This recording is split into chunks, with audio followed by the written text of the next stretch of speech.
স্বাগত দীপ্তর সন্ধ্যার সংবাদে। আপনাদের সাথে আছি আমি আনোয়ারুল আলম। শুরুতেই জানাবো সংবাদ শিরোনাম। সারা দেশে বাড়ছে হামে আক্রান্ত শিশু রোগী। টিকা না পাওয়া অন্যতম কারণ মত বিশেষজ্ঞদের।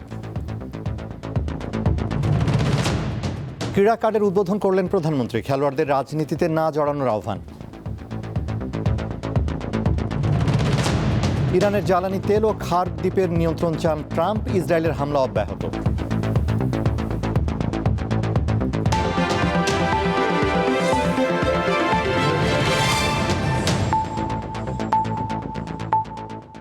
এবারে বিস্তারিত। ফেব্রুয়ারি মাস থেকে রাজধানী সহ সারা দেশে শিশুদের হামে আক্রান্ত হওয়ার হার বেড়েছে। রাজধানীর সংক্রামক ব্যাধি হাসপাতালে এরই মধ্যে 22 শিশু মারা গেছে। হাসপাতালে ভর্তি হাম আক্রান্ত শিশুর সংখ্যা 6 শতাধিক। অপুষ্টি, দরিদ্রতা এবং টিকা কার্যক্রম থেকে বাদ পড়াই এর অন্যতম কারণ বলে জানিয়েছেন বিশেষজ্ঞরা। পুরো শরীর জুড়ে লাল লাল ছোট ছোট দানা, ফুসকুড়ি, উচ্চমাত্রার জ্বর, কাশি, লাল চোখ এবং নাক দিয়ে পানি পড়া এমন উপসর্গ নিয়ে রাজধানীর সংক্রামক ব্যাধি হাসপাতালে ভর্তি হচ্ছে শিশুরা। চিকিৎসা বিজ্ঞানের ভাষায় এগুলো হামের উপসর্গ। হাম মূলত রুবেলা নামের এক অতি সংক্রামক ভাইরাস দ্বারা সংক্রমিত রোগ। রুবেলা ভাইরাস শ্বাসনালী দিয়ে প্রবেশ করে শিশুর রোগ প্রতিরোধ ক্ষমতা সাময়িকভাবে নষ্ট করে দেয়। ফলে হামে আক্রান্ত শিশু অন্যান্য ব্যাকটেরিয়া ও জীবাণু দ্বারা সহজে সংক্রমিত হয়। রাজধানীর মহাখালী, মোহাম্মদপুর, কেরানীগঞ্জ, দোহার এবং ঢাকার বাইরে নরসিংদী, মুন্সিগঞ্জ, গাজীপুর, জামালপুর, শরীয়তপুর ও মাদারীপুর সহ বিভিন্ন জেলা থেকে রোগীরা এই হাসপাতালে ভর্তি হয়েছে। যে অসুস্থ হচ্ছে সে তোমার কি হয়? সে আমার ভাই হয়। বয়স কত? ওর বয়স 6 মাস। ওর সর্বপ্রথম পাতলা পায়খানা হয়েছে, এরপর নিউমোনিয়া, এরপর হাম হয়েছে। ওর প্রথমে ঠান্ডা জ্বর কাশি ছিল, আস্তে আস্তে এরকম ছিল। তা ট্রিটমেন্ট নিয়ে নিয়ে তা দেখি কোনো উন্নতি মানে একদমই হইতে আসলে। পরে যে শেরেবাংলা দিয়ে আবার ভর্তি করে যখন অবস্থা আরও খারাপ হচ্ছে তখন ঢাকা মেডিকেলে রেফার করছে শ্যামলীতে। তো ওখানে শিশু রাখে নাই, পরে আবার এই জায়গায় রেফার করছে। ডিএনসিতে নিয়ে আসছি, ওনারা বলতেছে ওর নাকি হাম। তো এখানে নিয়ে আসার পরে ভর্তি করা গেছে, কালকে আসছি আমরা। চিকিৎসকরা জানিয়েছেন হাসপাতালে ভর্তি হওয়া শিশুদের বেশিরভাগের বয়স 3 থেকে 10 মাস। যারা মারা গেছে তাদের হাম ছাড়াও কিডনি জটিলতা, শ্বাসতন্ত্রের রোগ ও হৃদরোগ সহ নানা জটিলতা ছিল। যারা মৃত্যুবরণ করেছে তাদের হাম, নিউমোনিয়া, সাথে আরও কিছু কোমরবিডিটি ছিল। কোনো পেশেন্টই শুধু হামের জন্য মারা গিয়েছে এরকম নয়, হাম সাথে হামের জটিলতা। তিনি জানান শীতের পর এই সময়ে হামের মতো ছোঁয়াচে রোগ এমনিতেই বেড়ে যায়। তবে অনেক শিশু হামের টিকা না নেয়ার ফলে সংক্রমণ বেড়েছে। অনেকগুলো বাচ্চা পেয়েছি যারা ভ্যাকসিন দেওয়ার বয়স হয়েছিল কিন্তু তারা ভ্যাকসিন গ্রহণ করেনি। কারণ হচ্ছে যে কোনো মা বলেছে যে তারা ভুলে গিয়েছিল। আবার এমন হয়েছে যে যখন ভ্যাকসিনটা দেওয়ার কথা তখন জ্বর হয়েছিল, চিকিৎসক কিছুদিন পরে আসতে বলেছে, তারা আবার ভুলে গেছে। আবার কিছু কিছু ক্ষেত্রে এরকম হয়েছে যে ওই সময় যে সময় ভ্যাকসিনটা দেওয়ার কথা ওই সময় ওনারা হয়তো বা একটা টেম্পোরারি অভাব ছিল টিকাদান কেন্দ্রগুলোতে। স্বাস্থ্য অধিদপ্তরের তথ্য বলছে সম্প্রসারিত টিকাদান কর্মসূচির আওতায় 9 থেকে 15 মাস বয়সী শিশুরা হামের টিকা পেলেও অন্তর্বর্তী সরকার টিকাদানের বিশেষ ক্যাম্পেইন 5ম সেক্টর প্রোগ্রাম থেকে বের হয়ে আসে। ফলে অনেকেই টিকা বঞ্চিত হয়।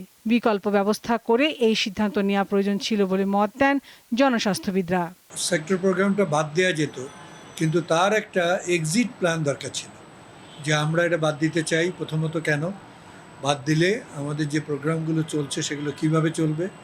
আমরা হয়তো অনিয়ম চাই না, নিয়ম চাই, কিন্তু পুরো পরিকল্পনাকে বাদ দিতে চাই না। উচিত ছিল আরও অনেক বিচার বিশ্লেষণ করে তার বিকল্প ব্যবস্থাটা রেডি করে তারপরে এখান থেকে সরে আসে। শুধু টিকা নয়, প্রতিরোধের ব্যবস্থা আগে নেওয়া জরুরি বলে মত দেন তিনি। লাবণী গুহ, দীপ্ত সংবাদ, ঢাকা। রাজধানীর ফিলিং স্টেশনগুলোতে যানবাহনের ভিড় লেগেই থাকছে। সময় যত গড়ায় ততই লম্বা হয় লাইন। তারপরও অনেক চালক তেল পাচ্ছেন না। গ্রাহকের ভিড়ের কারণে বন্ধ রাখা হচ্ছে কোনো পাম্প।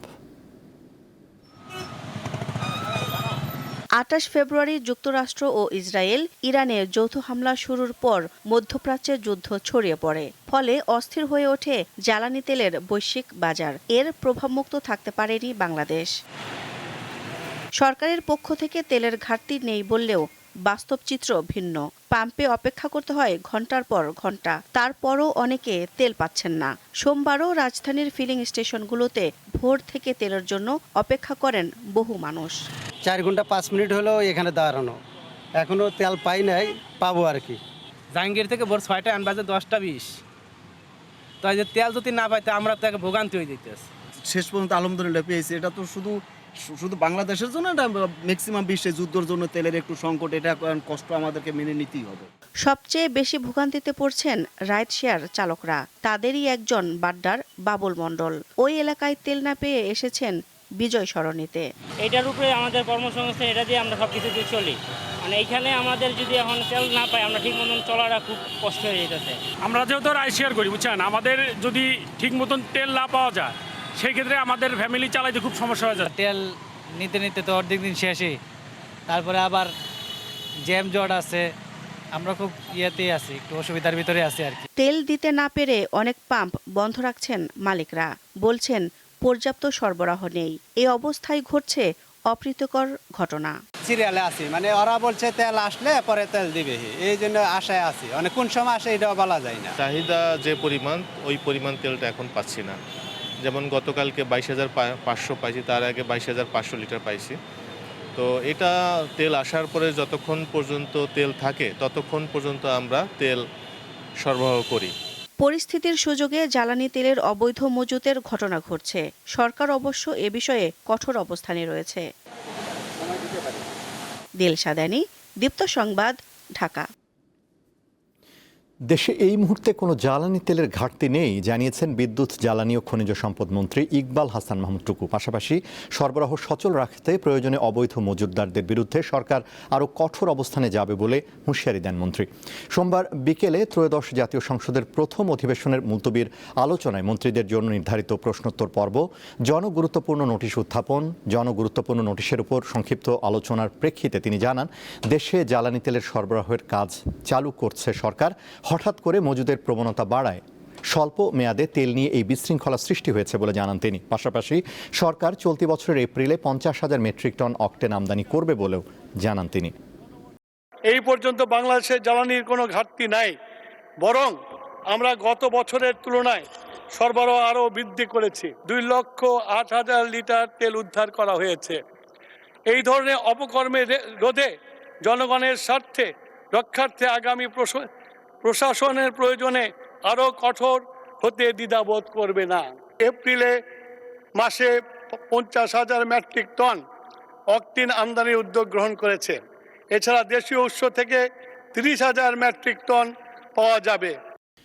জাতীয় সংসদের সাউন্ড সিস্টেম অকেজো হওয়ার পেছনে নাশকতা থাকতে পারে বলে সন্দেহ প্রকাশ করেছেন চিফ হুইপ নুরুল ইসলাম মনি। দুপুরে জাতীয় সংসদ সচিবালয়ের ক্যাবিনেট কক্ষে সংসদ কমিটির দ্বিতীয় বৈঠক শেষে সাংবাদিকদের তিনি কথা জানান। চিফ হুইপ বলেন, 5 আগস্টের ঘটনা প্রবাহে সংসদের সাউন্ড সিস্টেমে স্যাবোটাজ বা নাশকতা হয়ে থাকতে পারে। প্রথম অধিবেশনেই প্রধানমন্ত্রীকে হ্যান্ড মাইকে কথা বলতে হয়েছে উল্লেখ করে তিনি বলেন, যা নজিরবিহীন ও রহস্যজনক। এই ঘটনা অনুসন্ধানে গঠিত তদন্ত কমিটি 2 এপ্রিল প্রতিবেদন জমা দেবে। নতুন ব্যবস্থা স্থাপনের আগ পর্যন্ত বিদ্যমান সিস্টেম দিয়েই কাজ চালাতে হবে বলেও জানান তিনি। বৈঠকে সংসদ সদস্যদের আবাসন ও পানি সমস্যা নিয়েও আলোচনা হয়েছে বলে জানান তিনি। এ সময় তিনি আরও জানান, 10 এপ্রিলের মধ্যে সংসদ সদস্যদের বাসা বরাদ্দের চেষ্টা চলছে। প্রথমত হলে নাশকতাটা হয়েছে 5ই আগস্ট অথবা এরকম সময় ঘিরে। এরপরে পরবর্তীতে নাশকতা হয়েছে এখানে কিছু লোক হয়তো থাকতে পারে, যারা থাকতে পারে অথবা নাও থাকতে পারে, যারা থাকতে পারে তারা কিছু কার্যক্রম করেছে বলে আমরা ধারণা করি। কারণ সাউন্ড সিস্টেমটা একেবারেই ডাউন হয়ে যাবে ফার্স্ট সেশনের দিনে, এবং মাননীয় স্পিকারের একটা হ্যান্ডমাইক নিয়ে কথা বলতে হবে, এরকম পরিস্থিতি সংসদে হওয়ার কথা না। কাজে এই কারণেই আমরা ধারণা করি যে somebody was there who did the sabotage activities.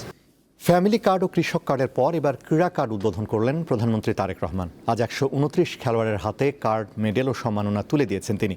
শিগগিরই আরও 500 জনকে এই কার্ড দেওয়া হবে। পেশাদার খেলোয়াড়দের রাজনীতিতে না জড়ানোর আহ্বান জানিয়েছেন প্রধানমন্ত্রী। রুবিনা খাতুনকে মাননীয় প্রধানমন্ত্রীর নিকট হতে দেশের ক্রীড়াবিদদের পাশে থাকার সিদ্ধান্ত নিয়েছে বর্তমান সরকার। এরই অংশ হিসাবে সোমবার চালু করা হলো ক্রীড়া কার্ড। 2025 সালে আন্তর্জাতিক পর্যায়ে পদকজয়ী 129 জনের হাতে কার্ড তুলে দিলেন প্রধানমন্ত্রী তারেক রহমান। স্বর্ণ পদক জয়ীকে 3 লাখ টাকা, রৌপ্য পদক জয়ী 2 লাখ ও ব্রোঞ্জ জয়ীকে দেওয়া হয় 1 লাখ টাকা। এরপরে আসবে নীলুফা ইয়াসমিন নীলা। প্রধানমন্ত্রীর কার্যালয়ে শাপলা হলে এই কার্ড উদ্বোধনের পর সোনালী ব্যাংকের অনলাইন সিস্টেমের মাধ্যমে প্রত্যেক খেলোয়াড়ের মোবাইল ফোনে 1 লাখ টাকা পৌঁছে যায়। প্রতি মাসে তারা এই টাকা পাবেন, তবে 4 মাস পর পর তালিকা হালনাগাদ করা হবে। প্রত্যেককে জানাই আমার আন্তরিক শুভেচ্ছা এবং অভিনন্দন।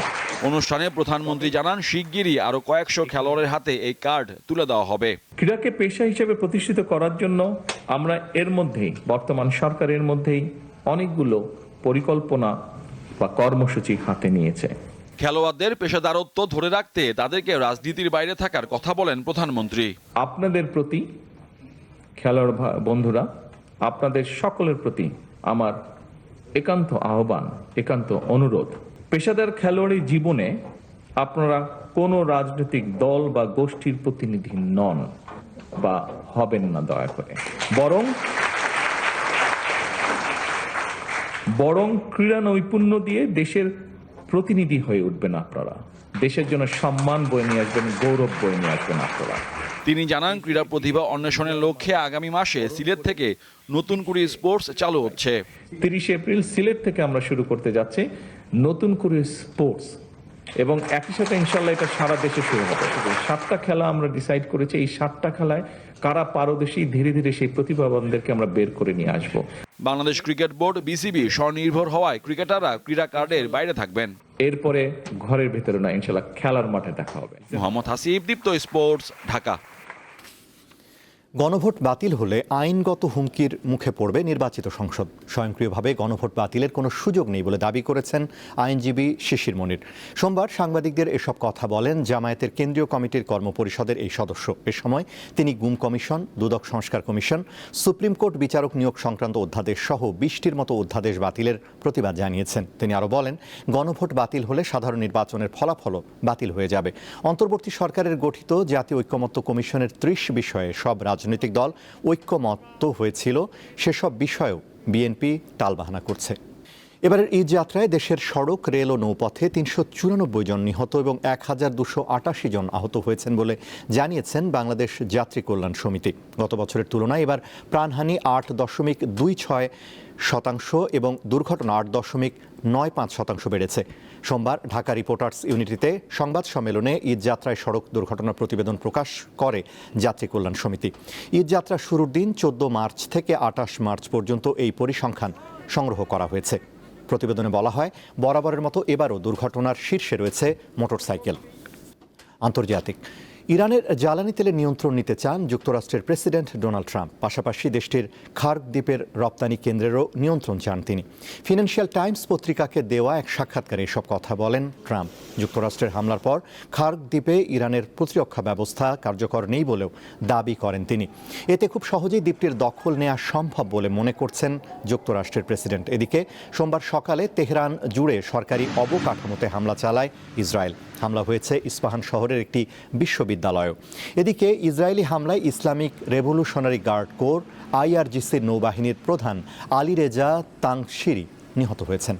মধ্যপ্রাচ্যে যুদ্ধবন্ধে প্রথম দিনের মতো বৈঠক হয়েছে পাকিস্তান, সৌদি আরব, তুরস্ক ও মিশরের মধ্যে। রোববার পাকিস্তানের রাজধানী ইসলামাবাদে আলোচনায় বসেন এই 4 দেশের পররাষ্ট্রমন্ত্রীরা। আলোচনায় বিশেষভাবে গুরুত্ব পায় হরমুজ প্রণালী পুনরায় সক্রিয় করার ব্যাপারটি। বৈঠক শেষে পাকিস্তানের পররাষ্ট্রমন্ত্রী ইসহাক দার জানান, চলমান যুদ্ধ দ্রুত ও স্থায়ীভাবে শেষ করার সম্ভাব্য উপায়গুলো আলোচনা করেছেন তারা।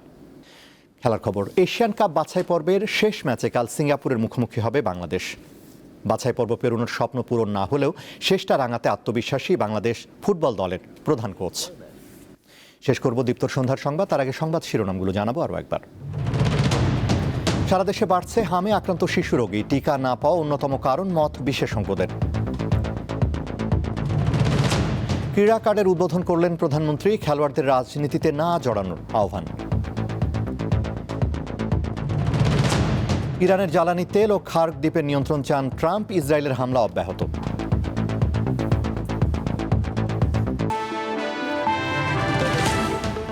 এই ছিল এখনকার মতো। আমাদের পরবর্তী দীপ্ত সংবাদ রাত 11টায় দেখার আমন্ত্রণ। এছাড়া আরও তথ্য বিনোদনের খবর পেতে যুক্ত থাকুন দীপ্তর ডিজিটাল প্ল্যাটফর্মগুলোতে।